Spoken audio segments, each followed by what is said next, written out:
Nobody beats Talking Joe, an international podcast. Brand new.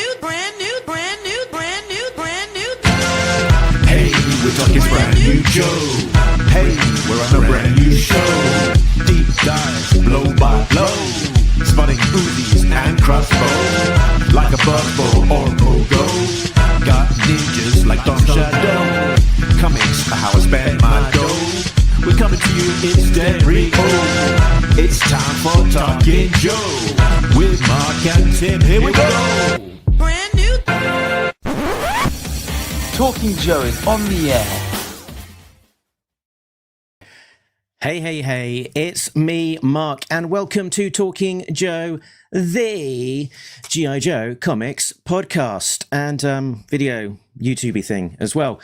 So we are coming to you again once more from the corners of the Energon universe, aka the G.I. Joe corner of it, as we are talking about G.I. Joe issue number 14, released Wednesday, 19th of November. The official synopsis of this issue said, Dreadnok war continues. Duke and Cobra Commander are on the run, and the only way to survive the Dreadnoks is trusting each other. It's the friends you make along the journey. And that's the last thing that either of them plans to do, plus the first appearance of a fan favourite character. But I will not be looking at this issue just by myself. As always, I'll be joined by my co-host. It's Real American Tim. It's Tim Finn. Hello, Mark, and hello, listeners. Hello, everybody. So hello to everybody watching and listening live, such as Simon Goodall. Evening, Simon. And yes, if you are watching along live, then you can join in and send us comments as we go along. So, Tim, before we get... When I told Facebook earlier today that we would have a guest, our guest is rescheduled. This is a collector, and maybe we'll see this person in a future episode. So if you're wondering why there are only 2 windows, not 3, it's just because. Yes. Shout out to Carl, aka Carl's Collections, who wasn't able to join us today. But hopefully some point in the future he will. Now, before we get too much into detail of comics, we can talk about what's been going on with us. This last weekend, I was not streaming with you, Tim, because we were in different places. I was at Thought Bubble in the north of England, which is one of the biggest and coolest comic-focused conventions that we've got in the UK. And I did bring along my G.I. Joe sketchbook with me and did add a few more things into there, such as this Dawn by Michael Lark. By Michael Lark of cool. Lazarus fame, and also some G.I. Joe covers during the IDW era. When you approached him, so I've always assumed that artists who never drew G.I. Joe, because this is me thinking like an 80s, 90s kid, where G.I. Joe is a little embarrassing, right? And it's something you outgrow, and then it goes away, and then you don't have it for 5 or 10 years. I assume that except for those couple of Cobra Files covers Michael Lark did for IDW, I assume if I walk up to Michael Lark and I say, will you draw a G.I. Joe character for me? He's going to laugh in my face. But he's also a professional and you're a nice guy. That didn't happen? No, he said, well, I don't really know very much about G.I. Joe at all, but, I'll draw whatever you want me to draw. And I said, what about drawing this character called Dawn? He's like, great, I don't know who she is at all, but she doesn't have any eyes. That will make it easier for me. Hooray! And then did you provide reference, or did Mr. Lark use his own phone? He wanted to use his own phone and reference and whatnot. And then I got this Major Blood by Dave Watchter, aka one of the greatest G.I. Joe artists who has never drawn G.I. Joe professionally. Is this how you pronounce that last name? Watchter? It's how I pronounce it. It's not necessarily accurate. But... Okay, you're probably right, because it is a CH T. In my mind, it was always pronounced differently. But let's say you're right. You met him. Sorry, I interrupted you. The greatest G.I. Joe artist who's never drawn G.I. Joe. Yeah, I think so, because he's just got a knack for it. He can do military. He's sort of got this, I think, this aesthetic, which is a bit like some of the adventure comics of the, European bande dessinée kind of realm. And yeah, I think he's just, every time I've seen him draw G.I. Joe for a commission for him, and he sort of just seems to get the essence of the character just down pat. So, and he's worked with Mr. Harmer before. He's worked with Larry Harmer on some Iron Fist and on an upcoming Wolverine story that will appear in one of those anthology books. Black, White, and Blood. It's something like that. Yes. Wachter drew a bunch of Ninja Turtles and then some aliens for Marvel, and those are both in the grand pop culture continuum that includes G.I. Joe. So sure, I would love to see this guy draw G.I. Joe. What else? You have one more? And then you met Danny at New York Comic Con not too long ago, and now I have met her, and she drew this quick Sharpie sketch of Jinx. So that was very cool to close that circle. I also appreciate from your photos, you saw the same original artwork for sale from Danny's Jinx issue as I did, and you were similarly tempted. Exactly. Yes, I was like, I should buy this, but I probably shouldn't as well. Yeah. I was very tempted, and it was strong. But yes, if you want to see those images in more detail, including the photo I took of Danny's original art, you can head on over to the Talking Joe Facebook page, where I've posted pictures of both my sketches and also the Danny images. So Tim, what about you? Where were you this time last weekend? I went to Des Moines, Iowa for Assembly Required 2025, a great, very small G.I. Joe convention.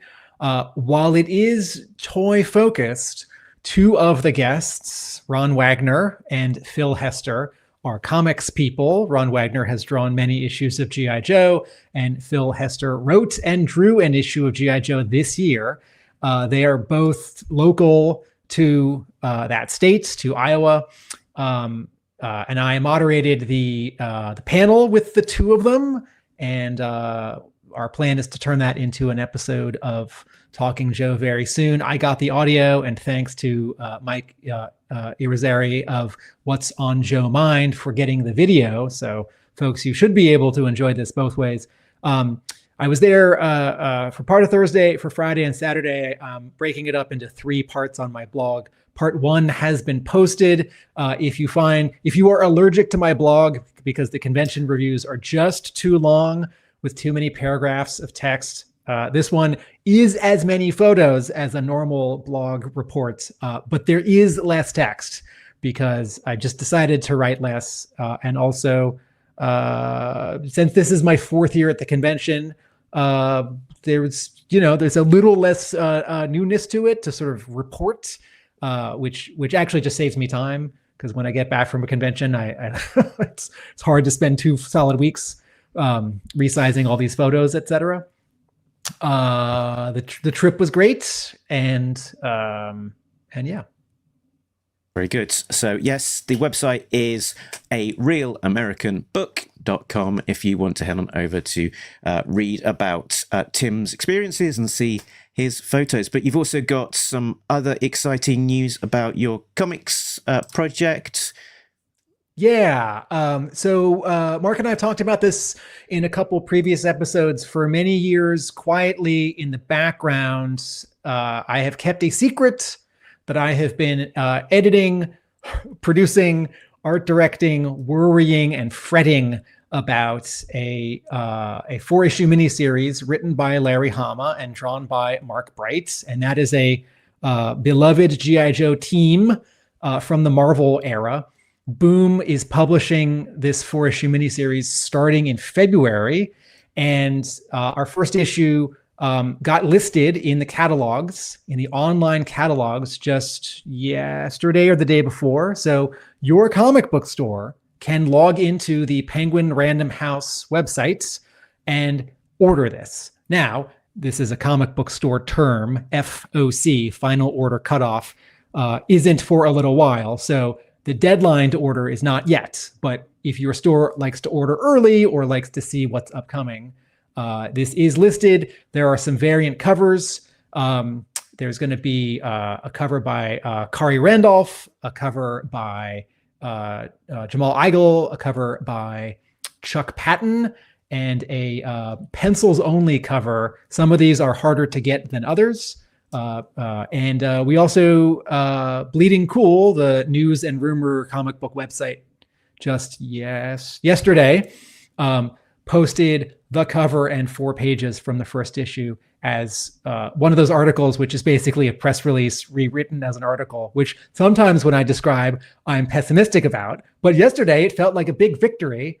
And this is the final work of M.D. Bright, of Doc Bright, of Mark Bright. And so in addition to reuniting this G.I. Joe creative team of Larry Hama and Mark Bright, it's also just something drawn by him. He had mostly left comics around the year 2002 for storyboarding. So this is not just a return for his work, but a big return, because in total it's a little over 100 pages, penciled and inked by him. And a funny story actually is that I'm holding up the promo card. It's like oversized postcard, mini poster that was given away at New York Comic Con. Funny story actually, Mark.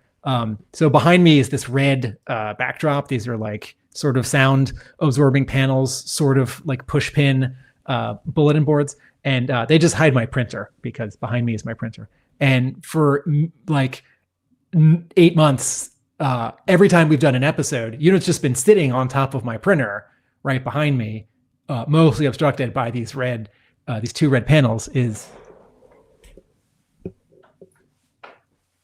my printout of The Center Holds, my 4-issue miniseries with Larry Hama and Mark Bright, where this was what I printed out for myself earlier this year. With the working title.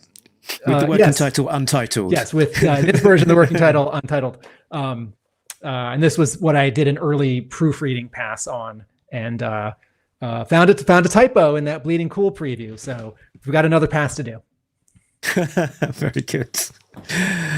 Cool. So let's move on, I think, to talking about what is going on in comics and the Energon universe specifically.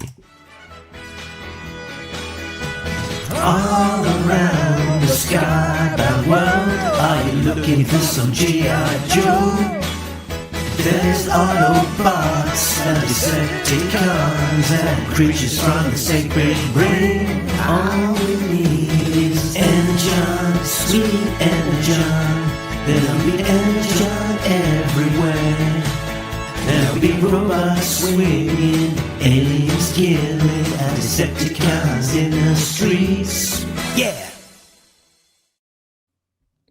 There we go. So, let's talk about first G.I. Joe issue 19 and 20.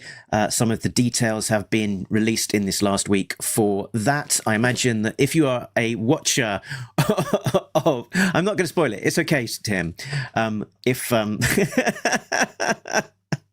Come back, Tim. Come. Okay. I was going to say, I'm not going to spoil it now because it's all a bit fresh. If you're a watcher of the Full Force Weekly, in a little bit, I'm sure he will be going through all of the details there. But they've released the covers for 19 and 20 with some interesting plot developments being hinted at.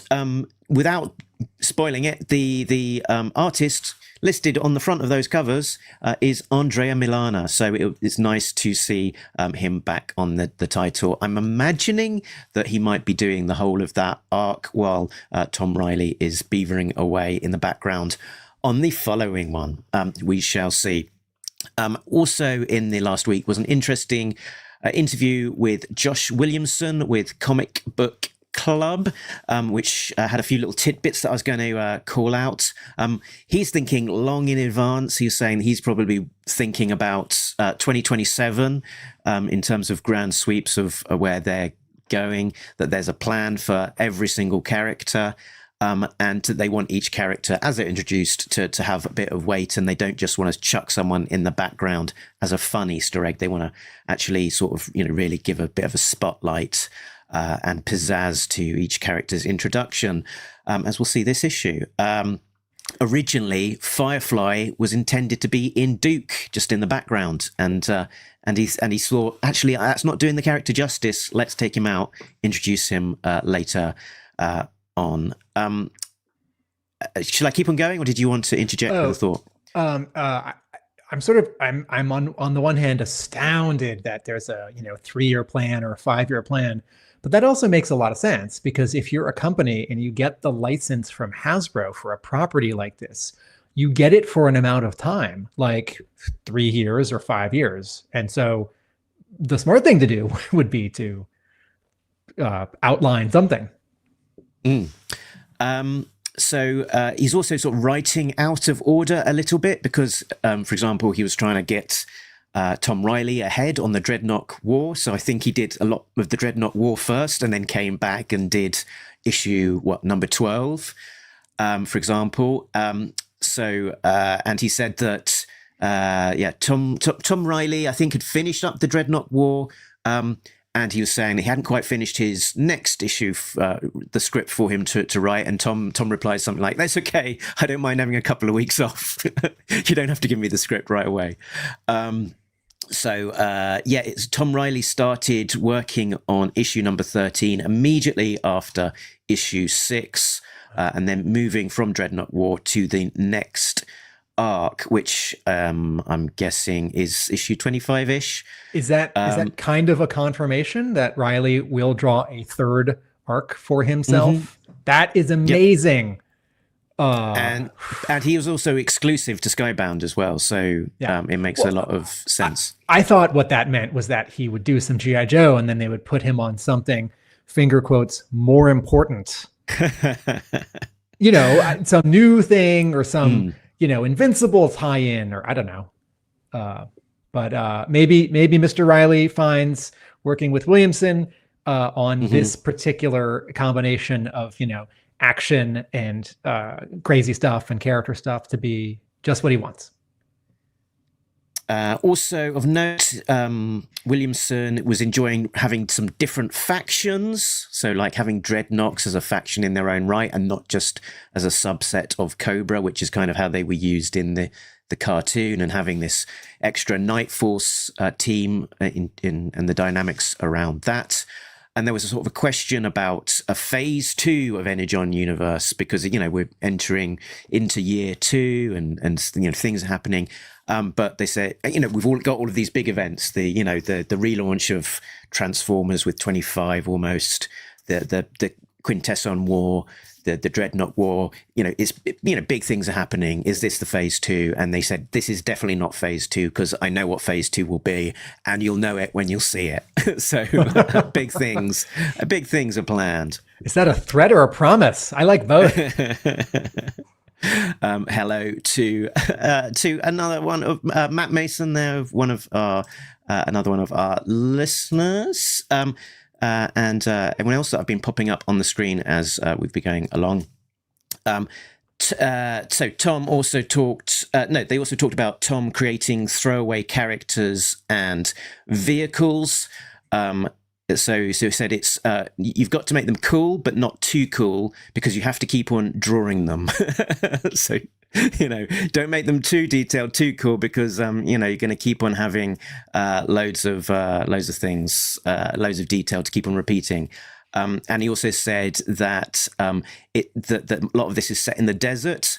Big open wide expanses, which is quite unforgiving for an artist because there's no backgrounds to hide things behind. So it's all big and open. Or is it the opposite, and you just have an open sky and some sand, and you don't have to draw a bunch of foliage or like jail cell bars, right? Or like yeah. big city windows and doors and cars and skyscrapers. Some yes, some no. I think you don't have to draw all of the detail of the background, but if the scene is a massive expanse of vehicles chasing Duke and Cobra Commander, then that's not something you want to keep on drawing every single time, and maybe you might end up using a lot of close-ups. Let's see. Tom said that he brought a Dreadnok cycle for reference, so that he could sort of have it from different angles. And Joshua said that he took pictures of his Thunder Machine toy to include in the script to kind of clarify, illuminate what something very specific that he wanted to do in the plot. And I imagine it's something actually that we see in this particular issue. He also said that the Dreadnok War takes place over 24 hours, starting in the morning and running to the next morning. And it is called a war because it's big, so expect some escalation. And he talked about adding in the recap page into the last issue as a bit of a last-minute addition, and sort of talking about the fact that everyone's going to be new to an issue. Well, you can expect new readers at any time, and by having a bit of a sort of a bit of hype for a particular event, and including things like a recap page to make it more accessible for new readers, then that will sort of help against that standard attrition that you get with a comic book, where you start big and then just gradually lose. You've got to sort of keep on doing interesting things to top up your readership and keep the book accessible. So moving on to what else is going on in the Energon universe. So artist Marco Fodera has been sharing some updates on his social media, including Facebook and Instagram. And on screen at the moment is one of his takes on Roadblock from G.I. Joe issue 18. He said that he's trying to channel the spirit of Bud Spencer in the manner, the actor Bud Spencer, in the mannerisms of Roadblock. There, so we're talking about sort of a little bit podge, a little bit of cheekiness there, I think. And I think what we're looking at is pencils on paper, some inks on paper, and then scanned, and then digitally the rest of the inks on a tablet. Yep, I think you are right. So Transformers issue number 26 came out very recently, 12th of November. Appreciate that it's quite new and people might be a little bit behind on Transformers, so I won't show too much. Well, I won't show anything beyond this cover, in fact, at the moment. But if you are, if you want to experience the entirety of G.I. Joe in the Energon universe, you kind of need to be paying attention to Transformers, because there's some interesting updates. We've got a bit more general flag there. We've got a little bit more of Miles Mayhem in there, because let's not forget, we've got Miles Mayhem over in the Transformers book, and Matt Tracker in the pages of G.I. Joe. So we kind of got that mask story happening across the two books. And beyond that, it's an interesting book, and all sorts of Transformers goings on. It's nicely written by Kirkman, with some great art by Dan Mora. Anything to add on that, Tim? No. And then Void Rivals is continuing on as well. Issue number 24 came out on November the 5th. And issue number 25, the start of the Quintesson War, will be coming up very soon. I think that is 2 weeks' time from now. So, sorry. And a reminder, a correction there, Matson, not Mason. I'm sorry, my brain only works so quickly, and your screen name doesn't help me, Matt. Fans, Infinite Entertainment 99 says Kirkman is crushing Transformers.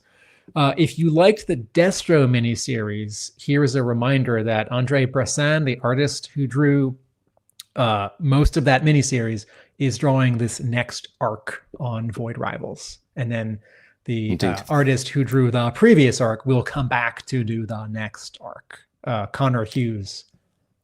And yeah, they've actually, Skybound have shared a couple of preview pages from issue number 25 now, and it looks visually very striking. Some quite interesting color treatments there. It's a little bit, quite poppy in the colors. So I think that is me done in my tour around the Energon universe, which means that I can move on to G.I. Joe issue number 14, which is brought to us by writer Joshua Williamson, artist Tom Reilly, colorist Jordie Bellaire, and letterer Russ Wooton, as well as editor Ben Abernethy, publication design Andres Juarez, and production design Ashby Florence. Let's have a look at those things that they stick on the front of these books to try and lure us in. Let's have a look at the covers in the gallery.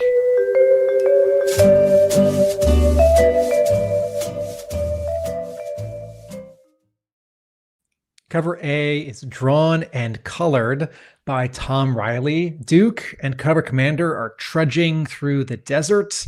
Behind them is Duke's red-orange Jeep. It's on fire. Blue sky behind them, yellow sand all around them.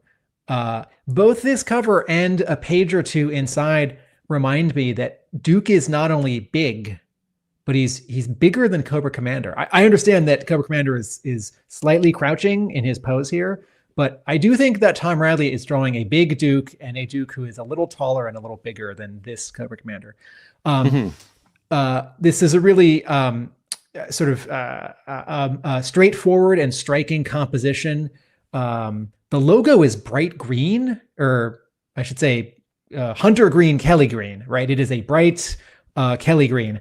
And that's fun and not what I would have picked, because that green almost basically does not appear anywhere on this cover. There's just a little bit on Duke's bandolier. I would have thought like yellow or, red. And I don't always understand why. I mean, I think in the case of many covers, many colors for a logo would work. I don't think there's always like one right color and the rest are wrong. But the green is just so sort of different here. Sort of the other star of this cover, besides Duke and Cobra Commander, is all the type on the top third. And for this arc, because there are these big words that say Dreadnok War, the credits and the logo have to go lower.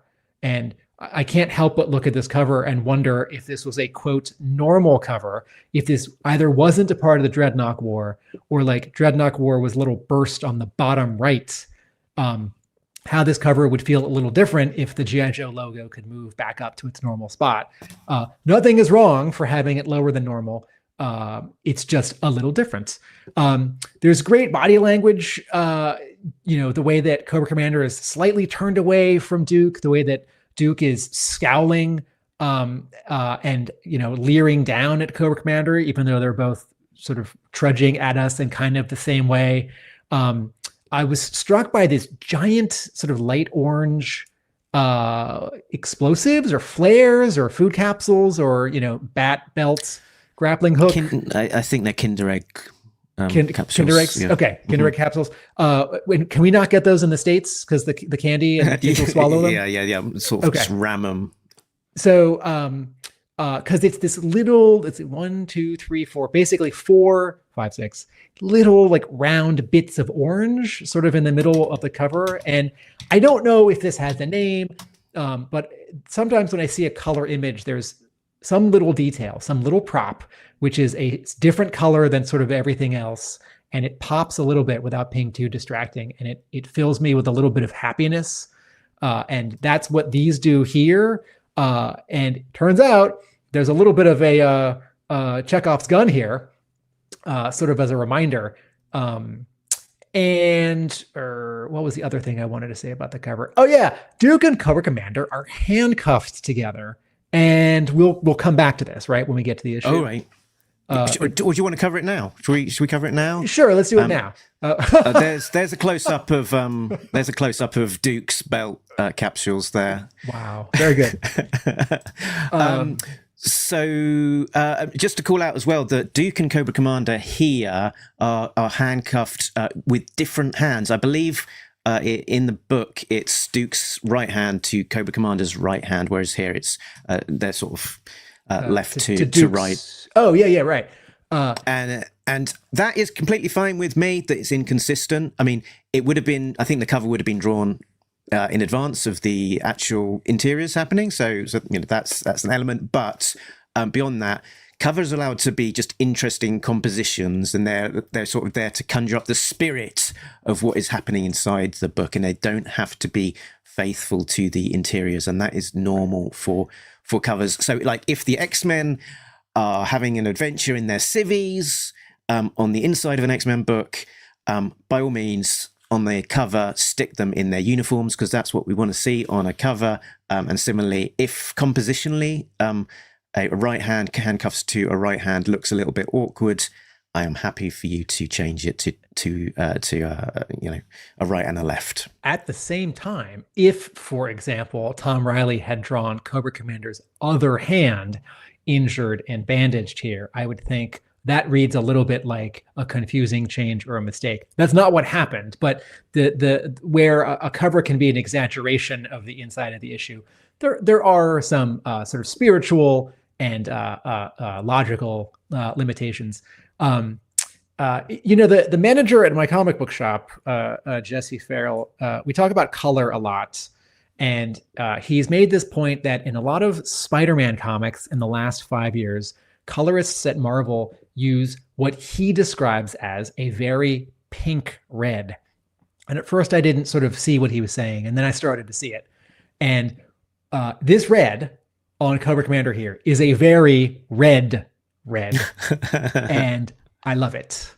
Okay, so when this cover showed up in solicitations and catalogs a few months back, I thought, oh, it's the trope where two characters are handcuffed together, and it's like friends who are arguing or enemies who have to be literally stuck together and have to cooperate to get through whatever their adventure is.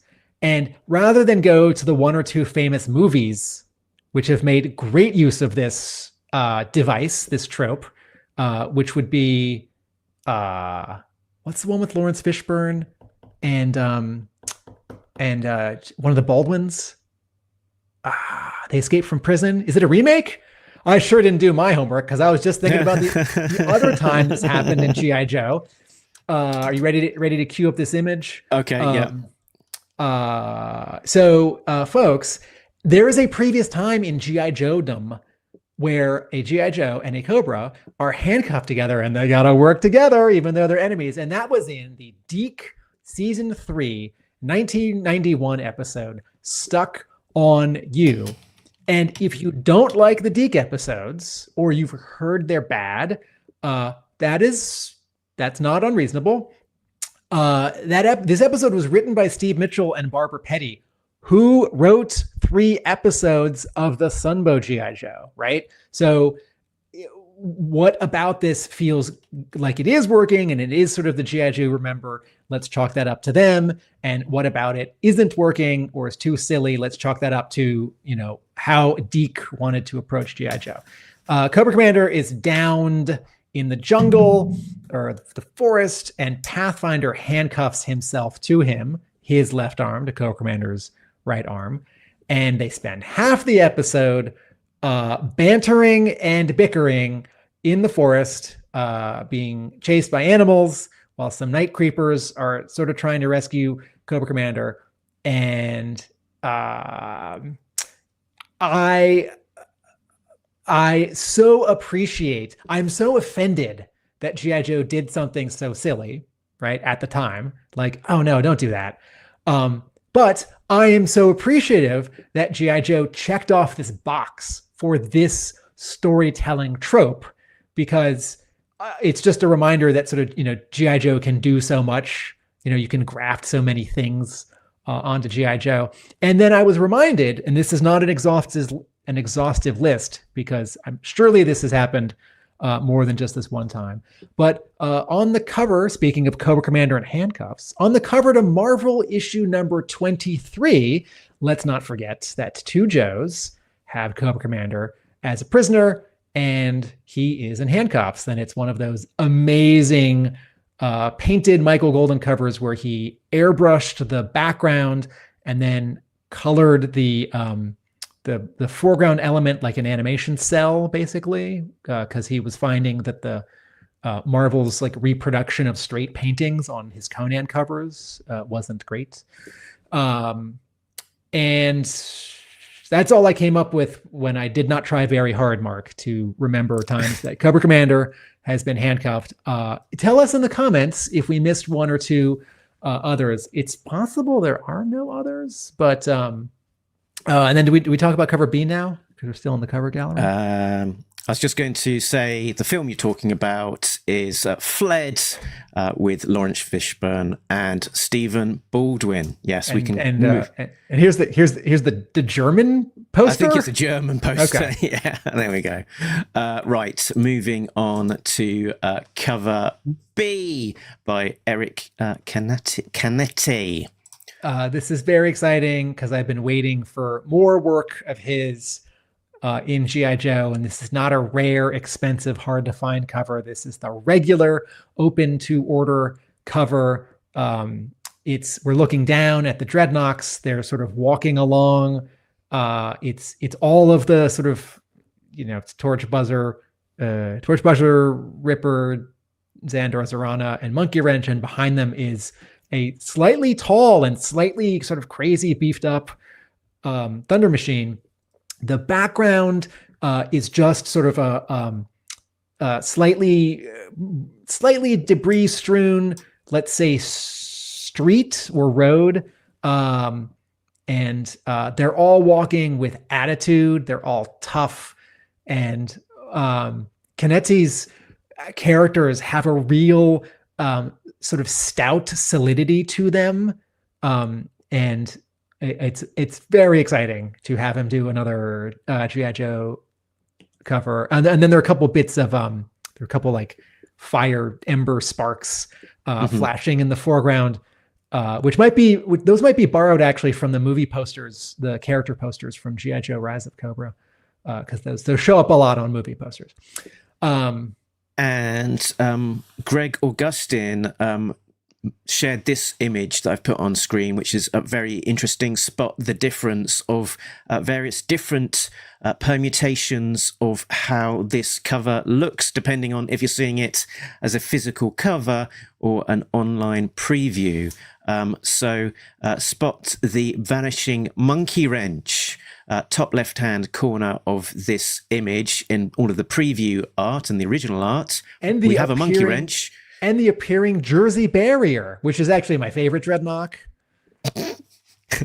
So he has been taken out of the image and swapped, with this sort of big block of sort of barrier concrete thing. And presumably because Monkey Wrench has not yet been introduced as a named Dreadnok. And so when they do want to introduce him, it will be with a little bit of extra flair. I guess he has been edited out of the final version of this cover. And in those first two, folks, if you're listening to this episode, speak of the devil. Hi, Greg. I just saw Greg at Assembly Required. He was on my trivia. We were on the same trivia team. Mark's got a quartet of G.I. Joe issue 14B covers on screen right now, and another difference is that in one, Monkey Wrench is in front of the G.I. Joe logo, and in another he's behind it. I can't actually tell the difference between the bottom two, except that the bottom one is just barcode. More. Or the bottom, yeah, okay. The bottom one's a little bit more red. Yeah. That's what it is. Cover C. I was going to say that what struck me about this one is that I thought the art of Eric Canetti was looking particularly Chris Bacalo-esque on this one. but that is a good compliment because I think he is brilliant. Yeah, I can see that. Wrong one. Where are we? No, wrong. Cover C. That's right. Cover C. So for a while, cover Cs for G.I. Joe and Transformers were 1-in-10 ratio variants. And Skybound is not publishing that tier right now. So cover C, both for Transformers and also for G.I. Joe. These are also open to order. If your friend or your store or your eBay dealer are selling you these Ben Oliver Dreadnok face portrait cover Cs for more than cover price because they're 1-in-10 ratios. They are not 1-in-10 ratios. They are 1-to-1 ratios. Your store can order as many or as few as you want. This is Torch. He, as with the previous cover C and the next few, it's a headshot. It's head and shoulders. He's sort of grimacing at us. There's a sort of out of focus blue-gray background behind him that could be a wall or some gun debris stuff, with a lot of smoke between or haze between him and it. There's something really satisfying about how Ben Oliver is painting, or I think digitally painting or drawing and digitally coloring the sort of fleshiness of Torch here and all the Dreadnoks, which puts me in mind of Glenn Fabry. And these two artists did not invent this sort of technique for like painting and coloring flesh, but it in the narrow confines of comics, this is a somewhat adjacent artists that I'm seeing. Well, what's interesting about these Dreadnoks cover Cs for this arc is that it really is just head and shoulders, and there isn't also then a little indication of their weapon of choice. We don't see like the tip of a flamethrower or a little tuft of flame or even any color that indicates flame. It's just the guy, which is a fun sort of refocusing on the character, because I sometimes, when I think of a G.I. Joe character, forget about sort of part of them in favor of sort of their gimmick, like, I don't know, if I'm thinking of Star Brigade Roadblock, I'm thinking, man, Roadblock is in a white and blue spacesuit or orange and black spacesuit. And I forget, right, Roadblock's a badass who carries a heavy machine gun and is a chef. Anyway, cover D. It's drawn by Jesus Marino and Adriano Lucas on colors. It's Xandar running toward us. He's holding a sawed-off shotgun in one hand, and I'm not quite sure, but another sort of shotgun. Sawed-off shotgun in his other hand. And I don't know if you can really pull that off. I think I'm okay with comic books and movies and TV shows having characters, jump further than people can jump and aim better than people can aim. But ever since some character in a movie, it might have been the Barbed Wire movie, someone has two guns, and some expert somewhere on the news or the internet said, your aim is terrible if you're firing two weapons at the same time, and also they're heavy and the recoil is sort of physically confusing. And ever since then, whenever I see a character in movies or comics firing two weapons at once, except for that Clone Wars, is it Rex or Cody? I forget. Who's got two pistols because those are lasers and it's sci-fi. I always think, can they really pull that off? And also, once he's fired his first shots here, how is he going to reload? It's going to be a logistical nightmare. So this is that background with an explosion, which reminds you of the 1980s G.I. Joe toy packaging. I do like this art. I do like Jesus Marino. I do think it's cool that he, after inking Carlos Pacheco for many years, became a fully fledged penciler, and I think would also maybe ink himself. I do have to say, of all of these 1-in-25 ratios with a single character and the explosion behind them, this one of Xandar and the one last month, they're good drawings and I like them. They feel different from every other G.I. Joe, Duke, Scarlet, Cobra Commander, Destro explosion background cover we've seen, because they're more action. It's not the character sort of standing there posing there, and it does feel more drawn like a quote regular comic, whereas some of these have been like a little painterly, a little fancy. So I like this, but it feels a little different. Cover E is the 1:50 ratio. This is drawn by Carmine D. Cover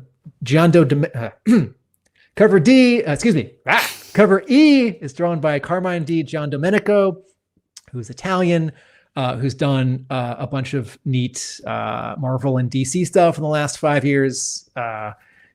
Did that Magneto Testament miniseries. I think did some Daredevil. Just recently drew some Absolute Superman, a couple of issues along the way. This cover is Duke and Cobra Commander in Duke's Jeep. There's a real sense of diagonal to this cover, the way that Duke and Cobra Commander are posed, the way that the Jeep is almost like reverse italicized. It's almost like skewed or stretched as if it's a bit of a cartoon character in and of itself. And then in the background, there are up in the air some Dreadnok motorcycles, although they're wearing helmets and they look less like Dreadnoks and more like some kind of, motor viper. And then down underneath the Jeep that's sort of mid-air on the ground level are some vehicles that are coming along. There's some fire in the bottom left, and then a cool and strange color treatment overall where whereas you look at Tom Reilly's colors for the cover A, and it's like that blue sky is blue, that blue Cobra Commander is blue, that yellow sand is yellow, that like red Jeep is red. And here it feels like an overcast day, and there's a lot of green and a lot of gray in this cover. And Duke's otherwise sort of bright orange red Jeep here is actually like a muted maroon. And the sort of yellow or blue sky is actually like kind of a sickly gray green. And I like it, and it makes the cover very different from Tom Reilly's, even though they're showing sort of a similar image. Once again, we have this trade as we saw on the previous cover, where the previous issues cover, where Cobra Commander is holding Duke's weapon, and Duke has a sidearm. Are there any, Mark? Are there any retailer exclusive covers? There's an objection from the gallery. Rawhide Pig packed two pistols at once. I assume many other cowboys were pictured carrying two handguns. Sustained. Will allow it. I think you said Rawhide Pig. I think you meant. Did I? Rawhide Kid. Oof. The Crikey, Marvel. I've got pigs on the brain then. The Marvel Western character. Don't spoil it. So next up, we are on the retailer variant. Where am I? That one. Which is from 616 Comics, Bjorn Barends, Destro with a foil variant and a Virgin variant. It's basically the same image twice, one featuring a slightly more pinky treatment and the other a little bit more sort of orangey with glowing, sort of green eyes as opposed to glowing pink eyes. This is a portrait. He's a little bit at an angle away from us. We're at chin height, looking very slightly up at the rest of his face. His lips are a little pursed, and there's a very metallic quality to his helmet, reflecting all this flame around him. His collar is really big in this cover. And hey, look, there are some embers from the other cover, from cover B, from the Rise of Cobra movie posters. I think Christopher Nolan's Dark Knight Rises posters had some embers. I can't remember. Lots of embery bits. So I think that brings us back into issue number 14 proper. Just to bring us up to speed before I got too deep into it, I was going to do a little bit of a recap of some important knowledge from previous issues to carry forward into this particular one, which was the sort of the story of the Thunder Machine in the pages of G.I. Joe, the Energon universe thus far. So it was introduced in Cobra Commander number 2 with Ripper and Buzzer. and then subsequently blown it up by Cobra Commander. And it sort of feels like in this world, Ripper is kind of the owner of the Thunder Machine. He says, as he gets blown up, he says, "My baby, I'm going to kill him. You mess with the wrong boys, weirdo." So, yeah, the Thunder Machine has previously been blown up, and poor Ripper's baby was, a casualty. So I thought I'd just remind us of that, just in case, because a year and a bit, it's a long time to hold all these the detail of these things in your old brain box. So with all of that said, let's get into a summary of what happens in this particular issue with a plot breakdown and a reminder that from this point onwards, we are going to be pretty spoiler heavy. So if you have not read the issue, you feel free to pause here, come back once you have done so. Plot breakdown. In Springfield, Destro reveals his plans to lead Cobra with some disbelief from his lieutenants and opening bidding to a cast of shadowy billionaires. At the pit, Hawk asks where the hell the G.I. Joe team are. Clutch and Covergirl are in the pit. Stalker, Risk and Baroness are in Chicago, looking at the wreckage of the Transformers battles there. And Duke is in the desert, but he hasn't yet checked in. Meanwhile, in the Chihuahuan desert, Duke and Cobra Commander flee the Dreadnoks in a jeep. Cobra Commander is released from his handcuffs and mows down the front line of a rookie Dreadnok attack. Ripper and Buzzer take the lead on the attack, and while Cobra Commander and Duke leapfrog from vehicle to vehicle, they are able to escape through a canyon, blocking the path behind them, but left transportless. As night closes in, the odd couple find a not at all spooky abandoned settlement. Cobra walks into a building, hearing a strange voice, a room full of pigs, and also a cinder block to his head. A giant man emerges from the darkness, saying to Duke, "Sorry about your friends, but my baby's gotta eat." Tim, what an issue. Yeah, it just occurred to me. I think so. The babies, going to the final panel here, the babies are the pigs, but since this issue features a letter from Andrew J. Shaw, who I believe was a steady letter writer to Skybound for much of or all of the Walking Dead and probably Invincible. I was sort of thinking, oh, is there an inadvertent link to The Walking Dead here?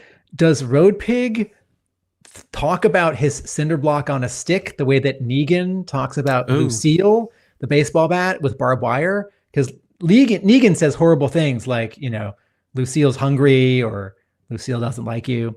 Anyway, what did you say? What a bananas issue? Yes, what a bananas issue. Well, I'll mention Walking Dead things just while we're on the side that there's that page with the trailer with something written on the side of it. Let's see what's the actual word? Runaway. And that made me think of like The Walking Dead, where they've got doors painted across for saying "Do not enter, dead inside." That sort of thing. So, right. So I was definitely put in mind of some of those Walking Dead horror type vibes in this issue. But please, Tim, continue with the direction you're heading in. So this issue, in the best way, feels a lot like last issue, where I think just about every scene in the last issue gets another sort of carry forward scene or scenes. There's a new element introduced, and I don't have the previous issue in front of me. Maybe one of those scenes didn't quite get carried forward. But for it being bi-weekly, for this being just 20 pages, not, 24, 26? This issue was really exciting and satisfying. I will just sound like a broken record here. I love Tom Reilly's art and storytelling. I love the fun things that Williamson gives him to do, and I love Jordie Bellaire's colors, and I will only spend 6 minutes on this episode pointing out specific examples of Jordie Bellaire's very cool colors. I'm just kidding. I may not say anything besides this. But pages 5, 6. No. 5, 6. It's not 5, 6. 7, 8, 9, 10, 11, 12. Or 8, 9. What am I talking about? I don't know. You're the one talking. there are 2 or 3 pages in this issue where Williamson has Reilly divide the page into many small panels for a like beat by beat or sort of moment by moment of fight and movement choreography with this battle in the desert, Cobra Commander and Duke, and these Dreadnok vehicles, or Cobra Commander and Duke and this canyon. And it's so fun. And, I hadn't been thinking the last year, to Duke and the first G.I. Joe arc, like, oh, Tom Reilly is an excellent action artist. He can draw action. He can. I just hadn't sort of put him into that category in my mind yet. And I have artists who I sometimes think they're really, really good at action, right? You've heard me say Mike Zeck. You've heard me say Jason Pearson. My buddy Nick Nadell, when I say those 2 names, he's like, Mark Bright. And yes, Mark Bright, the center holds, coming from Boom Studios, starting in February. Excellent action artist. Tom Reilly, this issue is so much fun because of the sort of clarity and the pacing and the bombast of this jumping, shooting, punching, jumping again, throwing, shooting, exploding, killing. So wow. Good summary.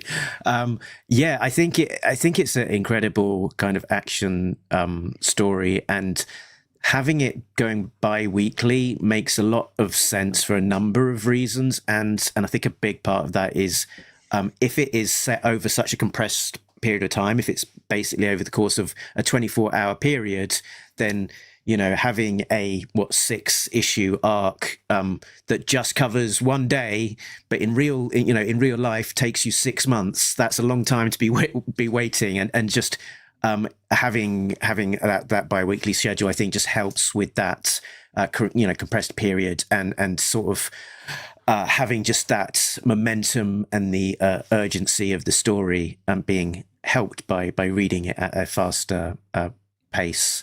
And for me, in the high level, over the top action, as a reader, you have to sort of suspend your disbelief a little bit. But it kind of reminded me of how I used to play with G.I. Joe toys that, I wouldn't go that realistic, and sort of, jumping about and somersaulting was, part of just the play. And sort of, so this, the joy of them sort of jumping about from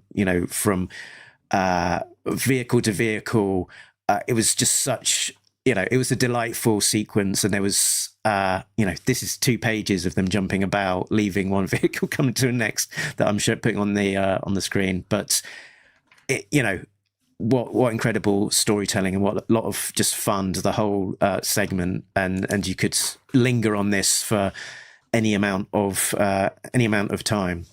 Yeah, but, Mark has pages 10, 11 up right now, and if you read this issue quickly, or if you haven't yet read this issue, do yourself a favor, and when you get to these 2 pages and the page before, force yourself to slow down and really look at every panel and sort of say to yourself what is happening, and sort of what is the choreography or distance covered from the previous panel and to the next panel. And Mark, that's a nice phrase. This is like action figure play. I mean, look at that first panel, right? Like Duke is jumping and he's saying, go, commence. You were going to say? I don't know exactly what I was going to say, but we can kind of rewind a bit and maybe sort of talk about some of the different aspects of the issue overall. But Go back. Go back. Okay. While we're sitting on this 2-page spread, it's got one of those jokes that we've seen in TV shows and movies where there's this escalation, like punch, kick, jump, punch, kick, jump, explode. And then the final 2 panels here, Cobra Commander lands on this pickup truck or this Jeep pickup truck. Mm-hmm. And the guy who's driving it has a particular look. He's not quite as sort of tough and young as some of the other Dreadnoks. He's got a big mustache and he's skinny, and Cobra Commander doesn't punch him or kill him. He jumps out, right? So the scene has a little punchline at the end. And like we have seen this done in movies and TV and maybe comics. But also there's something else happening here, which is even though it is a 2-page spread, you do read it as left page first and then right page first. So Duke is doing all the things on the left page. Duke is on the top of the left page, which is this joined panel, and Duke is on the bottom on that joined panel. But the 9-panel grid on the left half is all Duke stuff, and the 9-panel grid on the right half is all Cobra Commander stuff. And as I opened the page, I thought, oh, these things are happening simultaneously. I'm going to read the Duke stuff first and the Cobra Commander stuff second. You could do a patchwork. You could do like one Duke panel, one Cobra Commander panel, a second Duke panel. Like Tom Reilly could have arranged these differently, or Williamson's script could have called out for it. If this was a movie, you could have all the Duke stuff and then show all the Cobra Commander stuff, or you could cross-cut. Both are good, both are fun. But just in terms of the graphical nature of comic books, that you turn a page and you take in a panel, a page, and 2 pages all at the same time in your brain, even though you then start to read one panel at a time. Like this is a different experience than movie or TV show. And even though it's accomplishing some similar story material. Look at these crazy colors, right? It's like it's peach, then some like pale yellow, and then some red. And that this panel, it's technically it is technically the second panel that's on page 2, but you'd read it as like the 12th panel or something.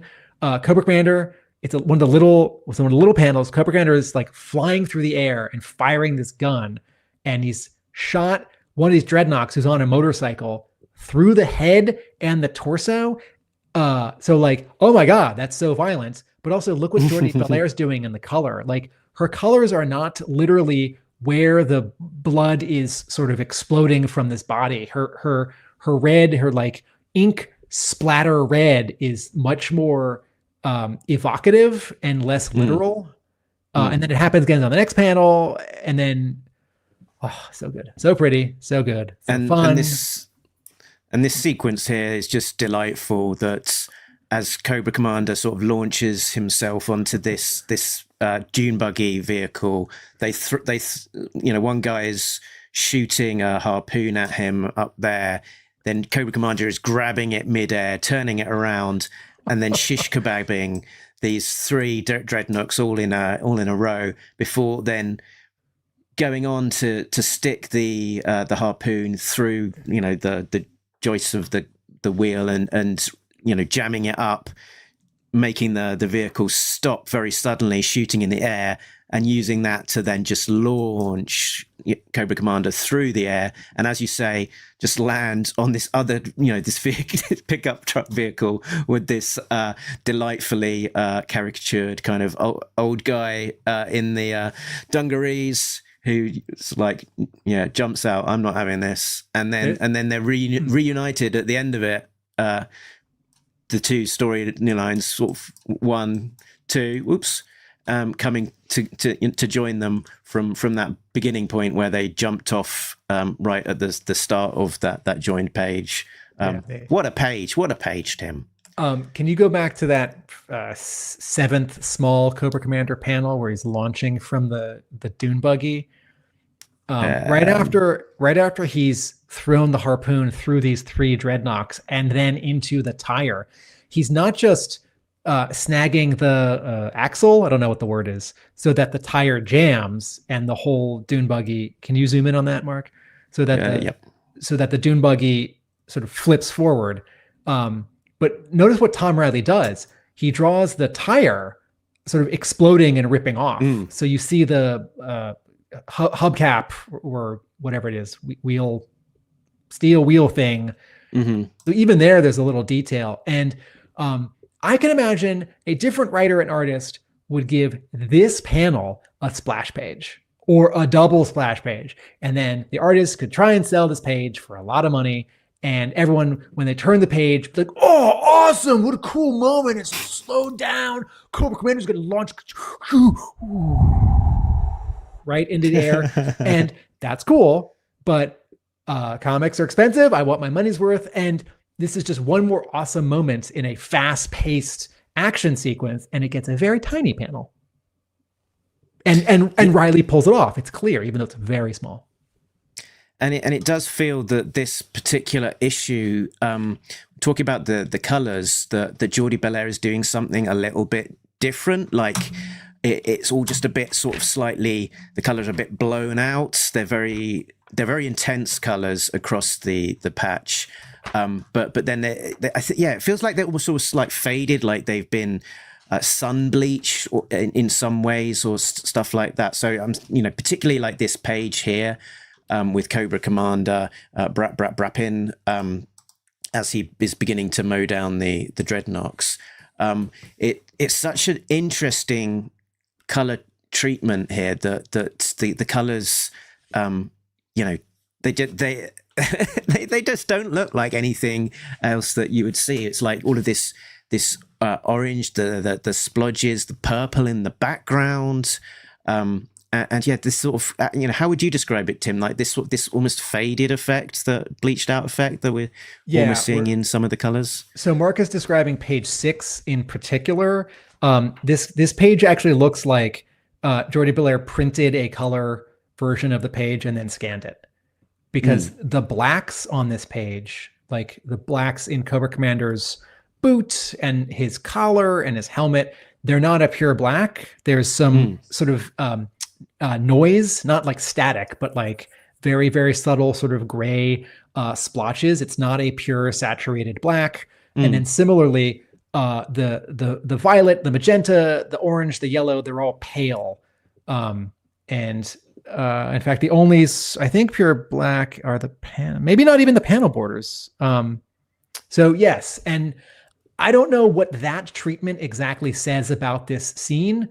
It's not a literal or emotional like accentuation or reaction. It's like, okay, there's a convention in comics where if something horrible happens, you knock it all out in red, right? Or if something shocking happens, you see a person and they're like, no, right? You knock them all in the background. That whole panel is yellow, right? Or if they get angry, right? It's all red. And some of that comes from in the previous century, 4-color printing got you technically 64 colors. Jim Shooter told us in practicality, it was fewer than that, but 64 colors. And so sometimes you would just randomly color something different just to create some variety on the page. Like you turn the page and like, everyone is like orange and green just to make it sort of different on the page, or like a nighttime scene is all like light blue and dark blue. I think partly what this. So good, yeah. I think partly what it might be is that this issue is sort of leaning a little bit into like the video nasties, like your 80s VHS second generation copies of a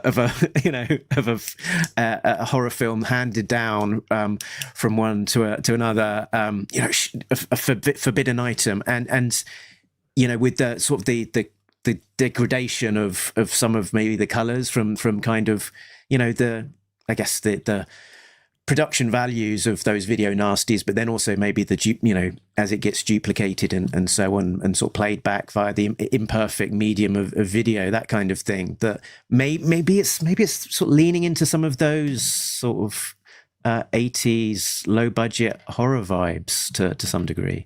I could see that the generation loss of dubbing a tape over and over, or the look of a B movie or a lower budget movie versus a studio's, prestige project. And with a bit more like grit in the film, and Yeah. I mean, if you were already used to this approach on G.I. Joe, right? Like the Tom Reilly pages, if you have difficulty separating art from color, right? I know that they're done separately, but when you read your comics, if you sort of take it all in at once, and you have a hard time sort of separating these different like notes, the way that someone can, sip wine and say, oh, I taste this and I taste that. Just go pick up like a Larry Hama IDW issue of A Real American Hero, which has work by a different color artist and a very different color treatment. And in most cases, color is sort of literal, like wherever they are, the color is what the thing is, with maybe just a little bit of reaction to like if it's daytime or nighttime. But here, certainly a lot of this orange and red and yellow is happening because these are scenes of violence. And that's a way to sort of tone it down and slightly, anonymize the Dreadnoks that are getting shot up, because they don't matter. And if that sounds callous of me, Zorana says it in the story that they don't matter. The ones that are getting killed in the front don't matter. But this is a convention in comics where, the panel where someone gets shot or gets impaled or a bunch of people are attacked, or you turn the page and there's like a vampire and a bunch of his victims that are like unconscious behind him. And it's all bathed in red or orange or maroon. And sometimes that's to make it less horrible. Like the old comics code authority rule was that blood couldn't be red. So you read Marvel comics in the 60s and 70s and 80s and blood would be maroon. And some of this is a little bit of a throwback to that. And some of this is what Mark was saying about maybe our interpretation of Jordie Bellaire's like highly subjective and sort of continually shifting palette. And this is one of the things that comics can and I think should do, right? When you have a scene change, you have an opportunity to change your palette. And after this several pages of exciting desert stuff, it's quite you turn a the dramatic page. Change, yeah. You turn the page and you get this one really striking page where Hawk is upset and Clutch is sort of covering for everyone. And Reilly is inking that page. Should I hold it up if you don't have a scan of it? Reilly there you go. Is inking this page really differently because we're in the pit. It's only lit by computer screens. Everyone is underlit, and that creates not a horror angle on Hawk, but a dramatic effect, right? It accentuates that he's impatient, that he's angry. But this scene would not sort of play the same. It wouldn't act so differently if it was also in oranges and pinks and reds, right? So you could do this in like blues and yellows, or the way that like when when Rock and Roll died at the end of issue 1, right? It's crazy blue, full page. And let's linger on this page while we're on it then as well, that in this page we do have Hawk underlit, sort of asking where the hell G.I. Joe is. I've heard speculation that the way that Hawk is underlit to sort of accentuate his cheekbones and add a little bit of shadow there could be a hint as to a character who is also known for having black around his eyes. I'm talking about Zartan, Robin, who let's not forget has been hinted to be on a mission. So expect him to be disguised as someone. Front leaders, I think, are potentially Hawk or Flag, but I'm gonna call it. Zartan is Hound. You're welcome. He's very talented. So yeah, the in the pit there, the pit. I guess maybe is the pit being developed. It has been worked on lots. So it's got some high tech screens. And Hawk is walking along this gantry, so it's looking a little bit like the galley of a Star Destroyer, is it? Where you've kind of got people walking up the middle and then these sort of banks sitting underneath. and this window, this big screen at the front, is that the is that the screen looking out into space, perhaps? And there's a lovely little touch here as well that Cover Girl is talking to Stalker and Risk. A sort of blink and you'll miss it there in the fine detail of that particular panel. And nice that they are sort of touching on that plot point that you would expect the G.I. Joe to be going out and investigating the carnage left behind in Chicago, given their mission to take on the Transformers. So it makes sense for them to be on that side mission. But remind us, we did not see Stalker and Risk on that mission in the previous issue, right? So not yet. This tiny drawing of them on this monitor in this one panel is both the first time in word balloons it's mentioned and also the first time it's visualized. Barking Fridge says the Terradrome in the animated movie had a similar pit of televipers when Pythona attacked. Yes, in terms, yes, she's running along a catwalk and she throws her like smoke bombs on either side and they fall down and knock out all the guys down below. And as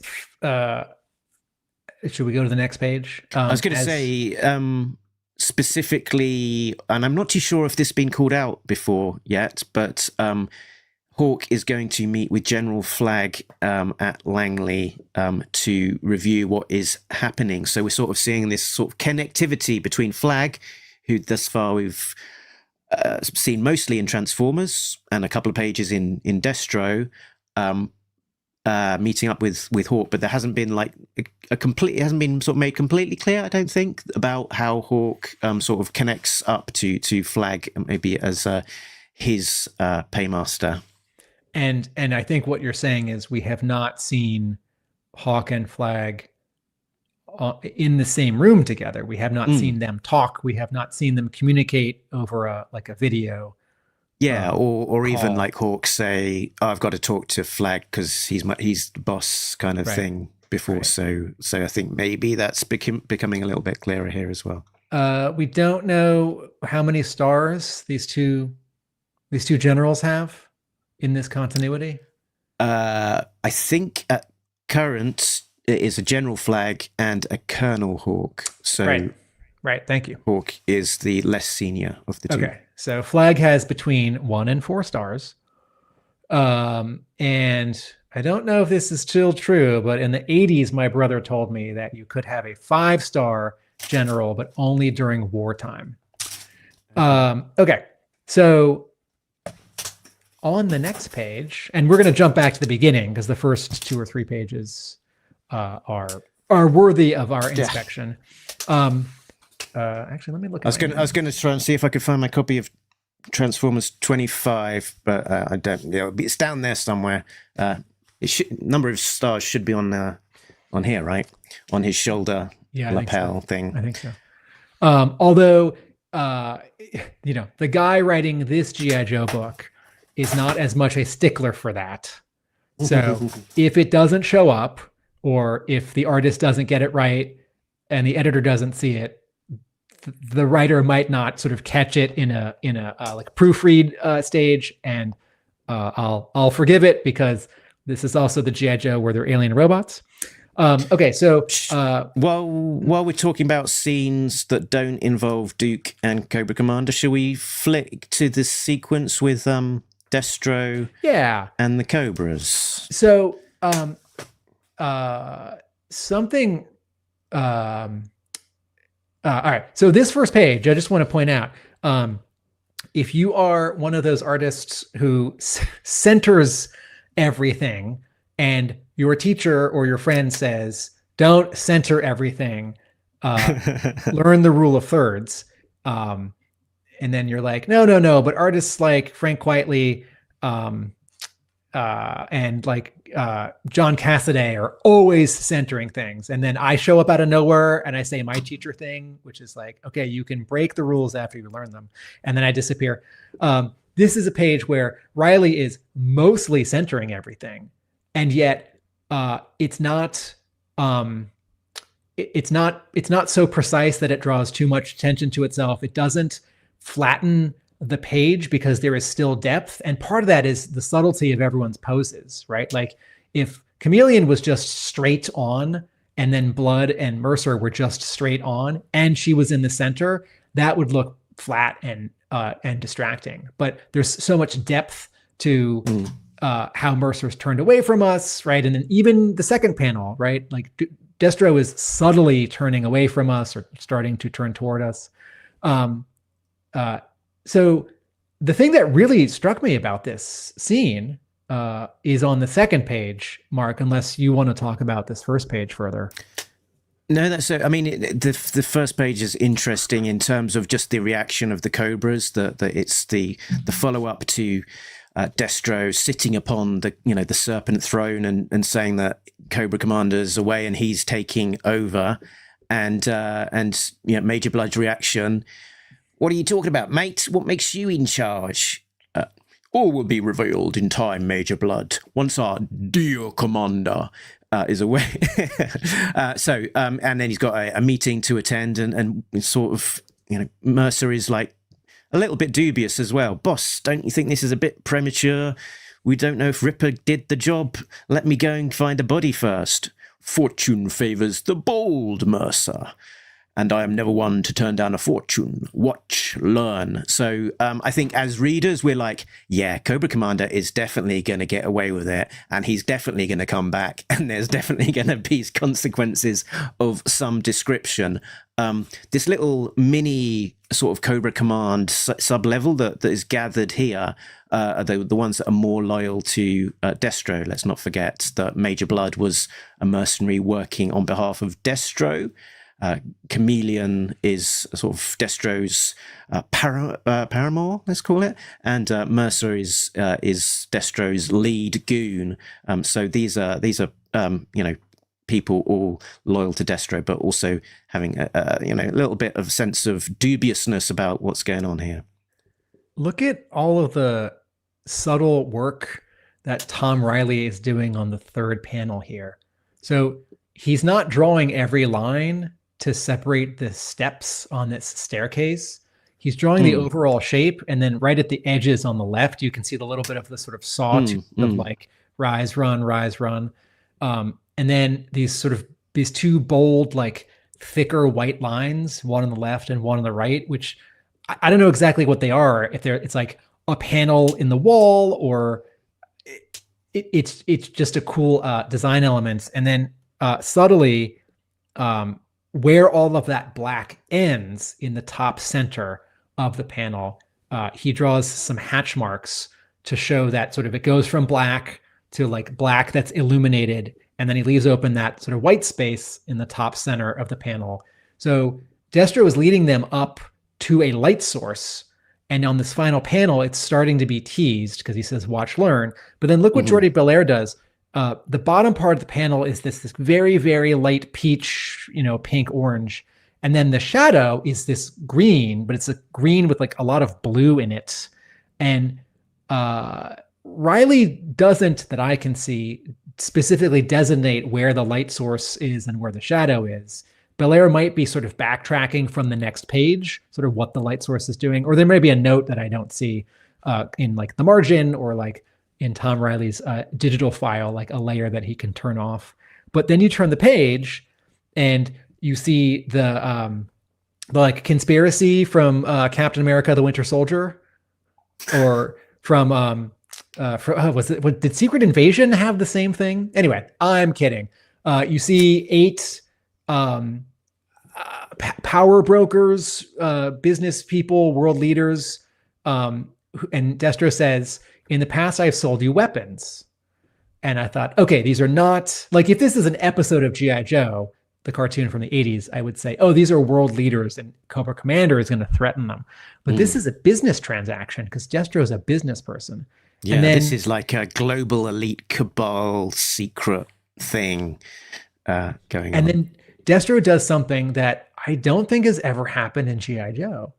And he says, Cobra is open for business. How about we start the bidding at 1 billion? And I thought, oh, this is new, because in G.I. Joe stories before this, either Cobra is like selling its services sort of piecemeal. Like you can buy some night ravens and condors.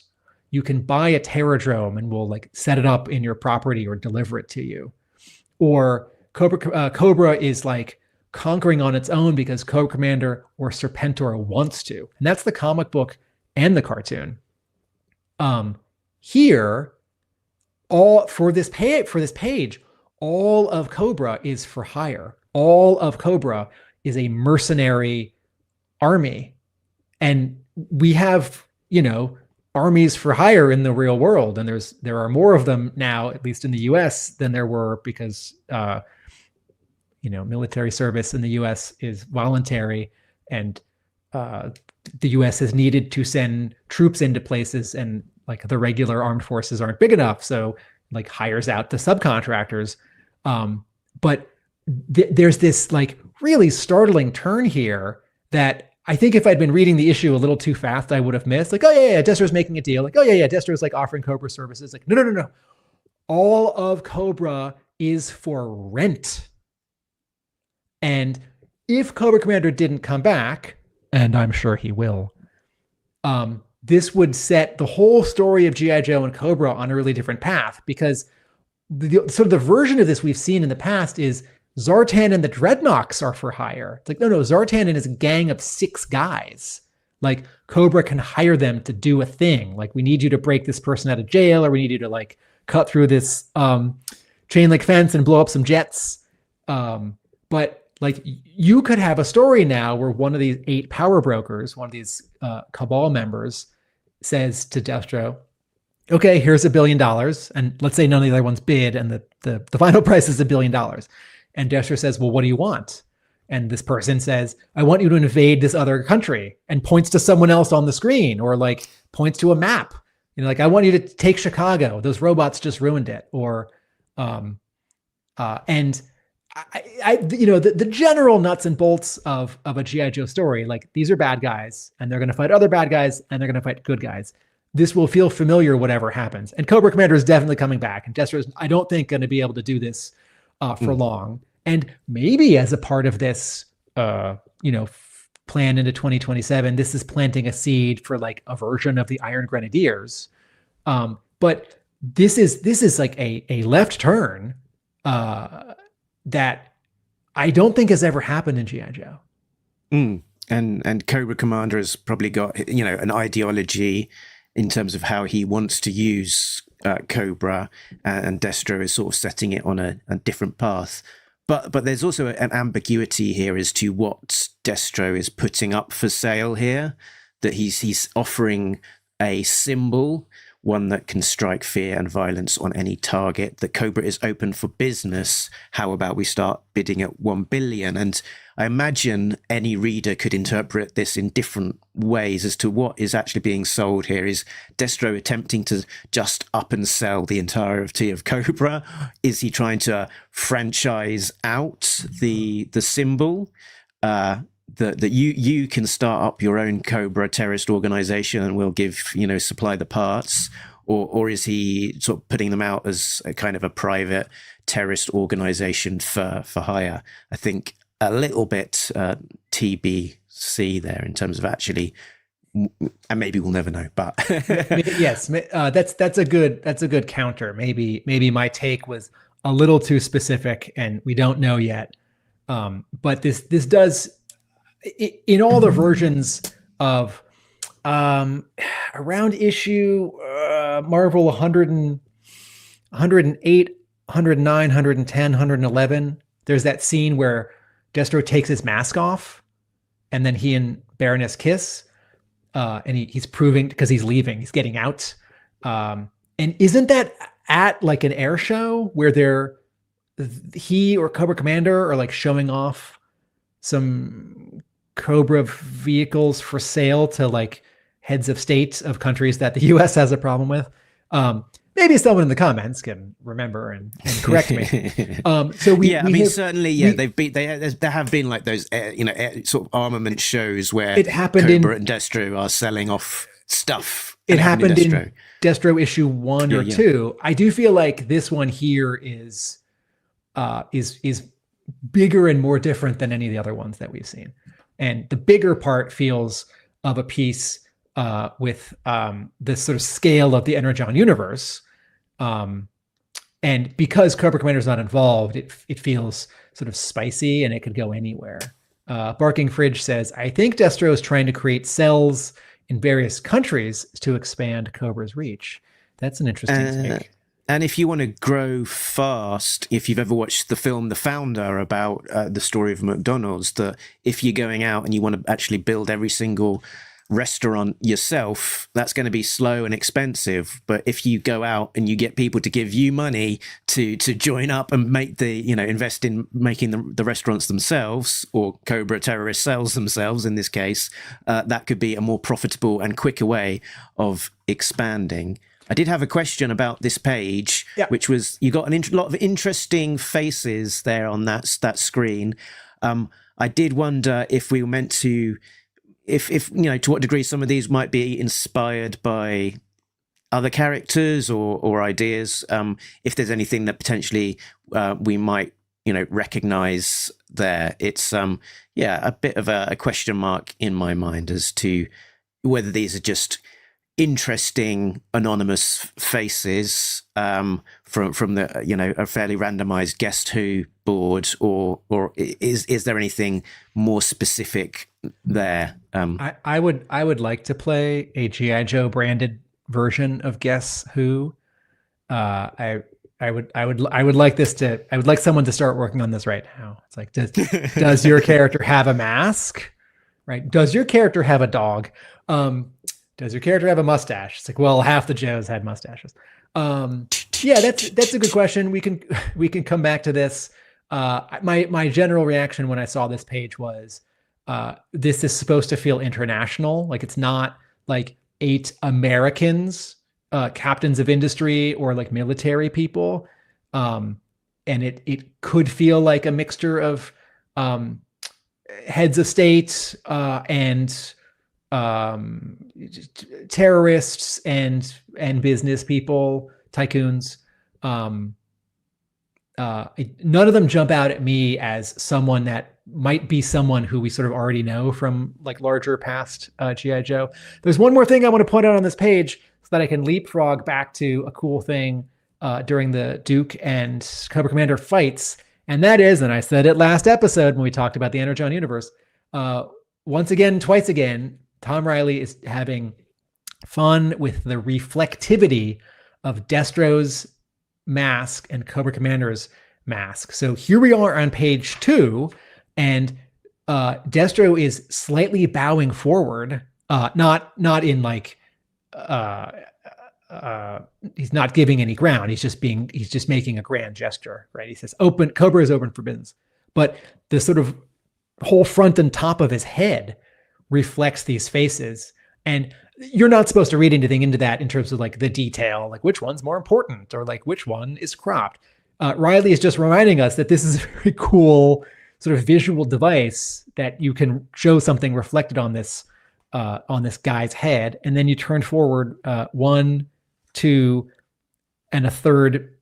Go ahead 3 pages, and 1, during 2, 3. Go back 1. Because 1 was a double page spread.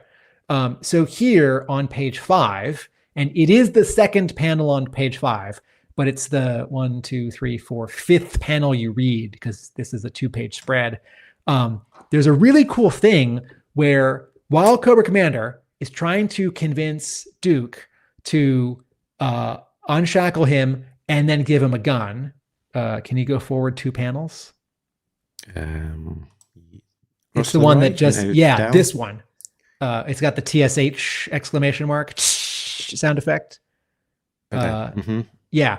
So Cobra Commander says, "You are not a fool. You are a cunning soldier. You know what needs to be done." And as if to accentuate how desperate this is and that Duke does need to free Cobra Commander, before he does, what's the final straw? A bullet fired by a Dreadnok comes right over Duke's head, hits the rearview mirror, breaks it, right? Cool sound effect, TSH exclamation mark. And Jordie Bellaire colors it in this like white, like your brain says yellow, but it's actually white. And there's some yellow on the edges. And both are reflected in Cobra Commander's faceplate. Both the like bullet line, but it's curved because of the curvature of his face mask, and then the shattering. And that's just a cool visual. And you think about all the times in G.I. Joe animation that something was reflected in Cobra Commander's faceplate. And I think it's once in G.I. Joe the movie when he sees Pythona run past and there's a close-up to show that he sees her. But then he says, "No, not this way, this way," which as a kid was always slightly confusing to me, but I do think it's staged pretty well. Anyway, this is an awesome panel, and it's another example of Williamson and Reilly and Bellaire making magic in lots of small ways that support all of the big action and page turns and like character surprises, right? So I love this panel. And speaking of character surprises, I was going to say, anytime, also just as a more general point, anytime there's a metallic surface, so Destro's faceplate, Cobra Commander's mask, goggles, whatever, just pause, have a look, because Reilly is bound to be doing something interesting with a reflection there. Tim.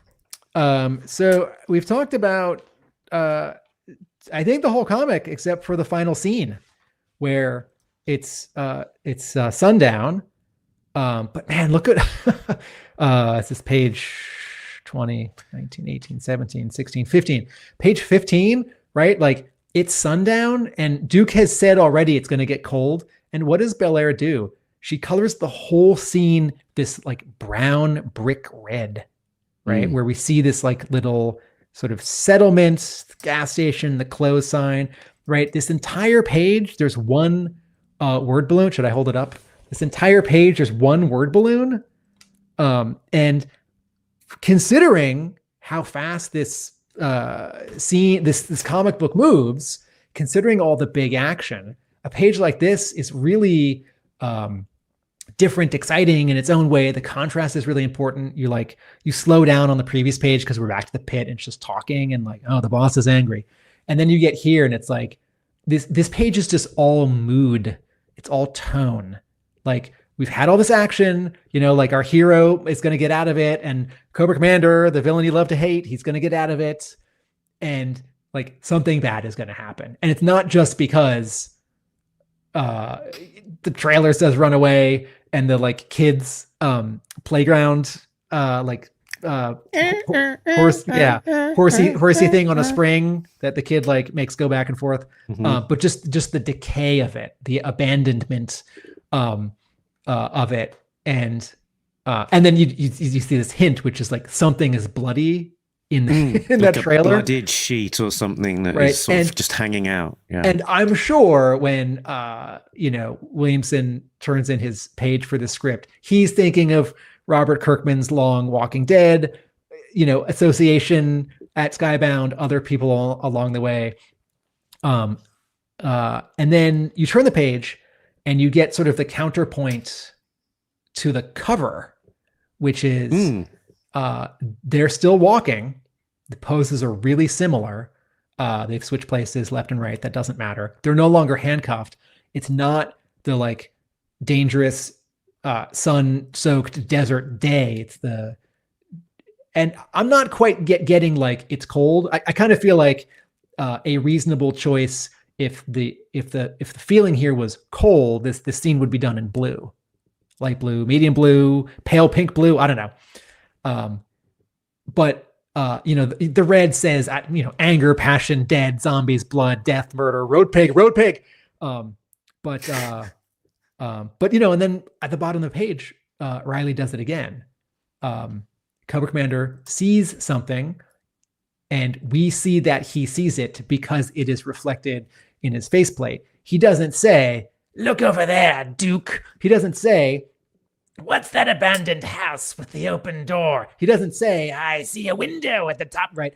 He just says, And the is italicized, right? And this isn't a huge thing. This is just a small visual storytelling thing. And then we get a signature style of lettering, Mark. On the next page, as he goes into this, spooky house. Page 17. We get spooky dialogue balloons with this long trail coming through to the door. Are you here to play with Donald? You can't play too rough. He'll get upset. It is a lowercase font, and since Road Pig in the covers and the Tom Reilly like character design art had been teased, I immediately thought, oh, I bet that's Road Pig, because back in the Marvel run, right? Some folks may forget. I sometimes forget. Oh, good. Mark's got a picture on screen. This is from issue 84? This is like Ron Wagner's final issue. Ron Wagner's final issue. Well, he'd come back and do 2 issues at IDW, but his final issue in the Marvel run. This is issue number 83, which has got 83. Road Pig on the front cover, which is the first appearance of Road Pig in the A Real American Hero book back in the day. So in the Marvel run, Road Pig had a split personality, and one of them he would speak with a lowercase lettering, and the other he would speak in sort of a normal uppercase lettering, but with a stutter. And the lowercase lettering is that's when Donald is speaking. Donald, yep. And then the shouty uppercase is Road Pig. Right. And unfortunately, the 2 times that Road Pig showed up in the IDW continuation of Larry Hama's Marvel story, there was just the uppercase lettering. And so even though there was dialogue for both versions of the character, it got lost. There wasn't the visual cue, and the context wasn't so strongly defined that you're like, oh, he's speaking as 2 different personalities. But there's something else that's happening here in this Skybound issue, page 17, with these 2 word balloons, because it's not just a lowercase font. The letters are wobbly, right? They're not on a straight line. And then as Mark said, the outline of the word balloons is sort of wobbly, jagged. And then the tail that's going into a doorway is like swoopy, like someone saying it like they're tired or like they're a ghost. And there's all of this decay and sort of trash and like the ceilings crumbling, and Cobra Commander sees this, right? The first panel, he sees the house. Second panel, he steps on the front step up to the porch. Third panel, he has entered the doorway. Fourth panel, he's looking sort of down or over his shoulder. We can't quite know. But because the camera is low, looking up past him at the ceiling, what that panel is saying is that he is aware of how like cracked and falling apart the ceiling is. And then he has sort of this reaction pose where he is now turning and looking down the hall to this doorway where the only light source from the issue is coming. And is he heading to that door, or is he passing another doorway when he sees the pigs? I'm getting the impression that he's walking forward. I guess it looks like he's turning and passing on his left, which was maybe where that voice was coming from. Okay. But yeah, it looks like he's sort of like walking forward, kind of looking to his left as he's doing it. And the pigs are asleep. They're alive and asleep, right? At first I thought, oh, they're dead and they're rotting. And then I thought, no. One of them has its mouth open, and one of them has its ears perked up a bit, and one has its like snout a little bit open, and all that stuff on the bottom is like their food and their waste or some mud. It's not like this is not. I just read an issue of The Walking Dead a couple days ago. This is not like zombies and like zombie guts. It's just pigs. It's muck. Yeah, pig muck. Yes. Pop fact, while we're talking about Donald, the character of Donald was named after Don DeLuca, a former Hasbro design director. There you go. Just a little bit of trivia there for you, Tim. Is that in the file card? Because Larry Hama wouldn't have. I don't think he would have met Don DeLuca. Oh, all right. Huh. But it might. But sometimes that the names and things get overruled at Hasbro, don't they? The right location name. Wait, let me go to. Let me look at his file card. I mean, I've opened a can of worms. It's possible. Okay, yes. His file name, Road Pig's name is Donald DeLuca, and he's from Michigan. So there we go. Yes, Hama has referred to. It's like, oh yeah, there was a year or two where like every GI Joe guy, they just like redid the name, or they like said they're all from their actual hometown. So like there was a year where like every GI Joe character is from Rhode Island, and that's not what I was trying to do. I was trying to spread them out. So that might be that. And I noticed an interesting sort of comparison as well in terms of the voices being used for Donald and Road Pig here versus the ARA kind of usage, and sort of the Donald personality in ARA was a much more kind of loquacious, flowery language, as if someone is trying to talk in Shakespearean almost. And here it sort of seems a little bit more like a split personality, like an inner child or creepy inner Victorian abused child or something that is going on. That is sort of my. We've only got a couple of word bubbles to go on here, but that's my initial take. And then page turn, crack! What a page, man. Tim! That is full concrete cinder block, whack to the head. You can see the helmet is sort of going in. It's cracking down. There's a splurt of blood. That's got a hoit. Yeah, and actually, now that I'm looking at it again, in the previous arc, we were, in the Energon Universe special, we were saying Andrea Milano's art really agrees with Tom Reilly's art since he's drawing the book now, and neither Milano nor Reilly invented this shape that is in the background that sort of becomes the speed lines, which then like dissipate into the black ink of the room. But having been paying attention to some strong diagonals and verticals in those Andrea Milano issues in the previous arc, I'm looking at this and I'm thinking, oh, there sure are some Andrea Milano diagonals. What a this is a page turn. This is a splash page worth saving up for, and I'm really glad that like the cool, we didn't say it out loud, did we? Okay, we'll go back to that. The Cobra Commander jumping, when I was like, Cobra Commander sort of gets like catapulted off the dune buggy when it crashes. Yeah. Okay. Like that could have been a half page, that could have been a full page, a double page splash. What a in the pacing of comics, what a full page splash is supposed to do generally is slow you down.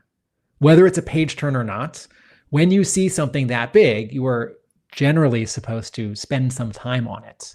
And this is like a traditional take on comics pacing, but smaller panels where there are more per page, the pace is faster, right? And it's analogous to edits or cuts in film and TV, right? If you have a long scene, that might be slower paced, and if you start to have more cuts and your shots are shorter in duration, but like Cobra Commander, I think we've all thought this, but I want to say it out loud.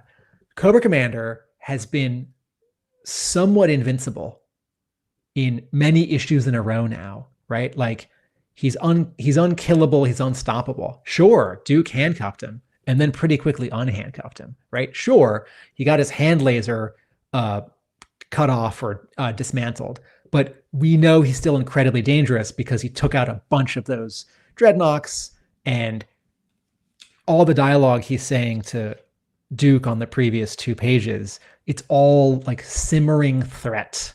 Like, Duke, you and I are very similar, and I'm going to get out of this. I'm going to somehow be victorious. And then you turn the page and there's this surprise reversal, and I don't think Cobra Commander's dead, and I don't think he's going to be taken off the board for 5 issues or 10 issues, but he is going to be, I think, not conscious for the next issue. And Duke is on his own, and that does several things. That gives Duke sort of more to do, that makes us sympathetic to Cobra Commander, which we sort of want to be because he's awesome, but we don't want to be because he's horrible. We are disappointed because Duke really wants to bring him back alive to stand trial. Cobra Commander was taunting him in the previous issue, like, you can't shoot me. Or Duke's like, I want to shoot you, but I got to take you back. You're under arrest. What this also does is that it immediately elevates the threat of Road Pig, right? Of course, Road Pig was always technically able to do this because he's big, he's a little nuts, and he's got this significant weapon. But he never did this. But in the Energon universe, this kind of surprise thing can happen.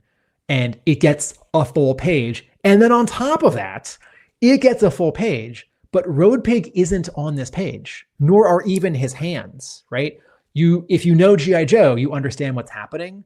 If you're one of these readers, and I keep being pleasantly surprised by the letters page, someone writes in and they're like, I'd never paid attention to G.I. Joe, but now I'm reading your Energon Universe comics. And I'm like, what? And also, neat. It takes another like 2/3 of a page for Road Pig to show up. And even then you're not sure what's happening. And then it's on the final page where you get this, what Larry Hama would call, or what like Scott McCloud would call, sort of closure, where you have this element, the weapon, and then you have this scary character, but you now see them together. Right? You see Road Pig holding his weapon, like, oh, he did that. And then the the dialogue on the final page is like funny and horrible. So having said all that, Mark, your turn. Yeah.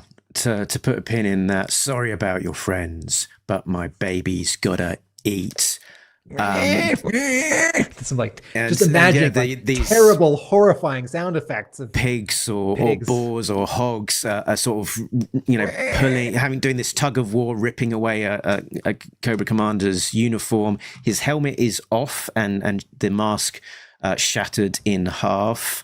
So we're sort of left with this mystery as to what has happened to Cobra Commander. How badly hurt is he? I want to say this explicitly, what Mark just said. After he gets hit, we do not see Cobra Commander's, we don't see him land on the ground. We don't see his arm like twitch. On the final page, we see a scrap, 2 big scraps of his clothing and a chunk of his helmet utterly shattered, but it's not like on his head or hanging off of his head. We don't see a bunch of him on that final panel, like off to the side, slumped over and like in silhouette. We don't see him. So that could be like, nope, he's still dangerous. He's from Cobra Law. And like, maybe he's going to stand up and his like head's going to be sort of knocked to the left. And he's going to say to Road Pig, like, how dare you, in the next issue. And then I'll be wrong. And he is in the next issue. Or, the first page of the next issue, like, Riley's going to pull the camera back and we're just going to reestablish how big the room is. Road Pig is 2 steps away from Duke. Duke is starting to back away and Cobra Commander's on the ground, unconscious between them. It might be that simple, but by taking visually Cobra Commander out of the scene here, it's not unclear, like, where'd he go? Is there a trap door? Did Riley forget? It just adds to this sort of unnerving quality of how badly is he injured and what's going to happen? What's he going to do? Yeah, you can see the helmet there. It's got that the blow on the side of it from the cinder block. Although it's not.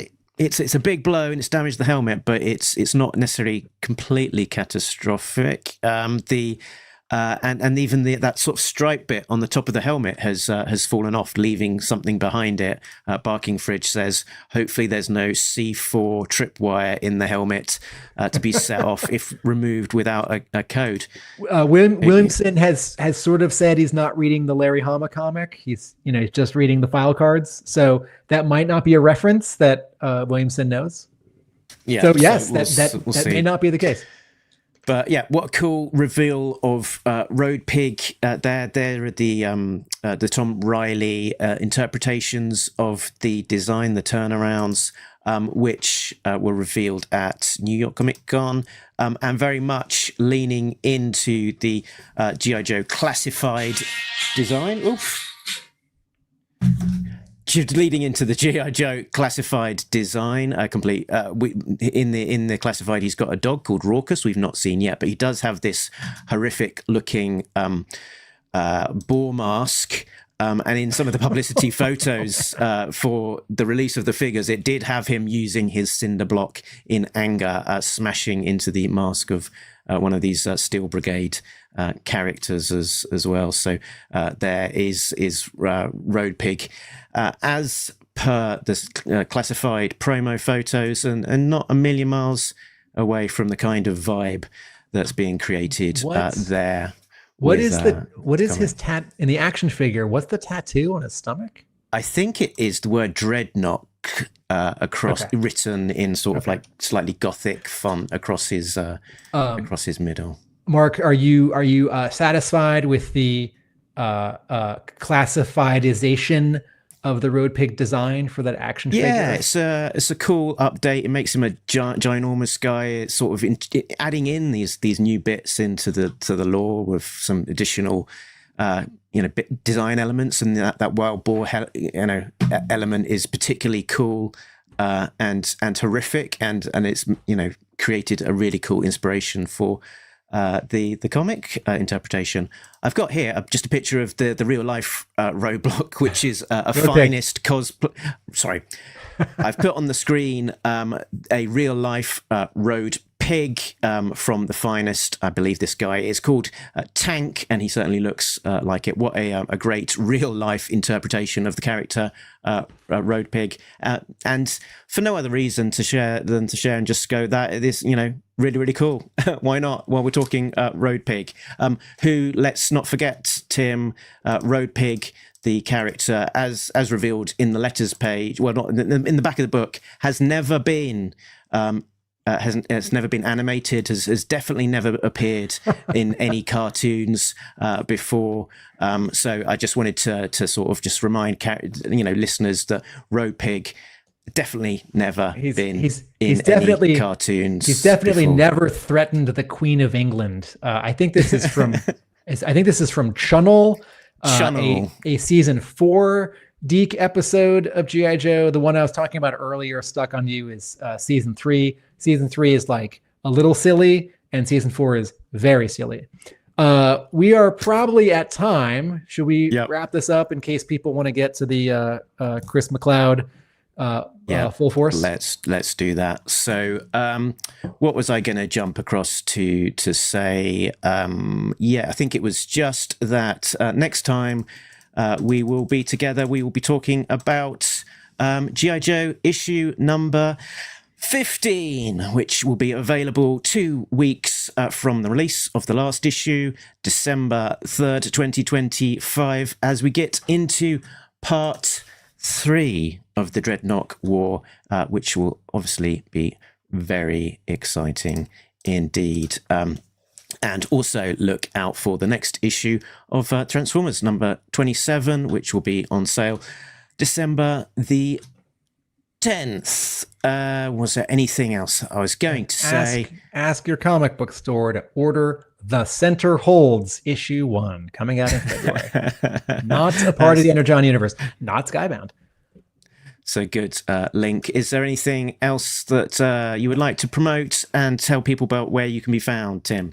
YouTube, Atomic Abe, Hub Comics, arealamericanbook.com. Very good. So if you are new to Talking Joe, you can find us at talkingjoe.co.uk, which is the website which points to all of the places that we can be found. If you have not yet done so, please make sure that you have liked and subscribed over here. So do that, like, subscribe. If you're watching this in after our live stream, still feel free to chip in with some comments. What do you think is in Duke's test tube on his chest with the green liquid? Or is it liquid, or is it just the outer casing's color? I'm not sure what it is. Do feel free to let me know what your thoughts are. And I'll just give a shout out to the Patreon members, patreon.com/talkingjoe. Big thanks to Richard, Sam, Bill, Rob, Shane, Simon, Chris, Joe, Craig, Frank, D, Shane V2. This one is wearing a pig mask. Infinite Entertainment, Patrick, Gary V, and Coldroff. They are all getting early access to ad-free episodes as well as exclusive content. So, Tim, I think we've covered everything. Audience, if you're enjoying hearing about comics and you want to hear more, head on over to the Full Force Weekly, which is now streaming and talking about the latest G.I. Joe comics, I'm sure, as we speak, and doing some reveals of issues number 19 and 20, if you want those covers spoilt. But otherwise, I think we are done. And, Tim, is there anything you would like to just close with some very poignant and thoughts before we go? I'd like to remind everyone that nobody beats Talking Joe, an international podcast. Laters.